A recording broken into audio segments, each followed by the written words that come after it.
untuk makluman tuan-tuan dan puan-puan hadirin sekalian, mengapa kalau kita lihat dahulu orang sangat mempunyai kecurigaan terhadap ISA? Pertama ialah kerana kuasa menteri yang boleh menahan tanpa bicara di mahkamah. Jadi di Malaysia ni ada 3 undang-undang yang boleh dikuatkuasakan tanpa berbicara di mahkamah.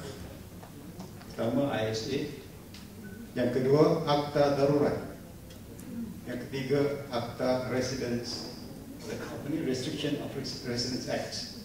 3, di mana seorang menteri boleh ditahan tanpa perbicaraan di mahkamah. Jadi kalau kita lihat di sini, mengapa masyarakat ataupun sekumpulan masyarakat pertikaikan ISA saja, EO dan juga RR tidak pernah dipertikaikan, tetapi EO dan RR turut sama dilupuskan undang-undang ini. Ya, jadi ini satu perkara yang penting. Jadi kalau kita lihat ISA ini tadi, ISA bukan saja berkaitan dengan penahanan preventive detention, tidak. Itu satu bab saja dalam ISA. ISA sebagai satu undang-undang yang telah diwujudkan oleh negara, oleh kerajaan dan parlimen di negara ini adalah untuk menjaga keamanan dan keselamatan. Selain daripada preventive detention, ianya ada juga kesalahan-kesalahan yang lain yang perlu dituduh di mahkamah.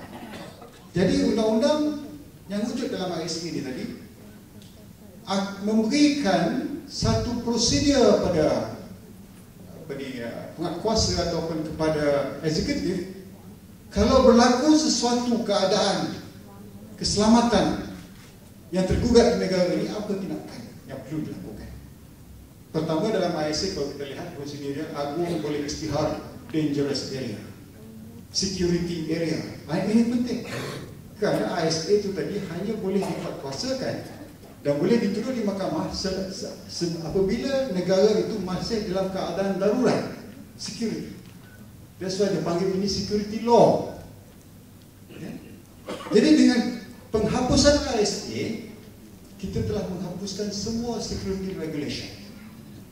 Perma security regulation sudah tidak ada lagi. Kalau dulu kita ada Essential Security Trials Act, di mana orang-orang yang dibicarakan di mahkamah kerana kes-kes security ada prosedur-prosedur tertentu, di mana saksi kadang-kadang boleh memberi keterangan memakai tutup muka. Itu peraturan dia yang diberi, kerana kita dah lihat bahawa pada masa itu negara kita banyak ancaman komunisnya, ancaman racialnya dan macam-macam lagi. Ya? Jadi bagi saya sekarang ini akta hasutan pula yang nak dimansuhkan, dicadang untuk dimansuhkan.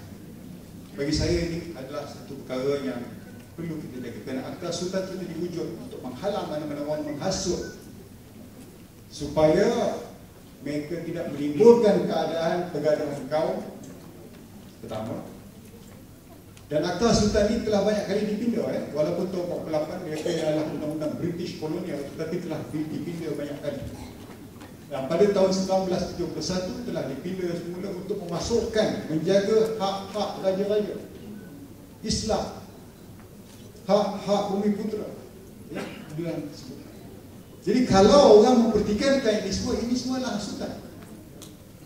Jadi kalau ketiadaannya akta hasutan, maka semua orang boleh bercakap tentang perkara ini. Sultan boleh dihina, kaum-kaum bumi putera boleh dihina. Mana akan datang harmonia? Ini masalah. Jadi saya rasa akta-akta ini tadi perlu dikekalkan. Dan kita melihat bahawa ketiadaan akta ini tadi boleh menimbulkan keadaan-keadaan yang saya rasa merosakkan keselamatan.